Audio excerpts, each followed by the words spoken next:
Hindi nyo po kinancel yun. Ma'am, kung kinancel nyo, ma'am, di papasok sa akin yan, ma'am. Sisigaw. Hindi ako sumisigaw, ma'am. Dahan-dahan ka. Nagpapaliwanag lang ako, ma'am. Magdahan-dahan ka. Ako pa magdadahan-dahan, ma'am. Ako pa magdadahan-dahan, ma'am. 502 pesos, ma'am. Isang araw ko yan, ma'am. Magdamag ako sa kalsada, ma'am. Kung alam mo. Tawagin mo yung guard. Guard!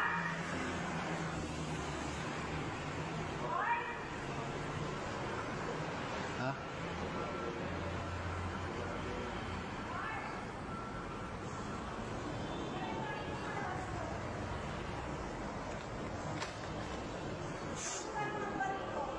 Viral yan.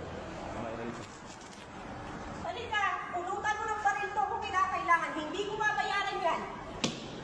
Halika, hadlad ka rin mo to. Nag-cancel ako kanina. Sige, ma'am. Bravo, Mike. 502 pesos, sir. Kailangan ko lang yung pera, sir. Wala talaga ako, sir. Kahit yung wallet ko mo, walang laman. Oh. Tingnan nyo po. Wala akong magagawa. Order nyo po ito, ma'am. Eh. Kinancel yan. Kung kinancel po, ma'am, di po papasok sa akin ito, ma'am. Wala akong magagawa. Kalat ka rin mo yan. Ba't ganun? Ma'am, magbabiral ka, ma'am, promise. Tandaan nyo yung mukhang to, ha. Ito, kupal yan. Kupal yan, customer na yan. Putang inang yan. Kupal. Lul, kupal. Tang ina mo. Huwag nga po kayo magpapasok. Bakit, sir? Tang ina pera yan, sir, oh. Oo,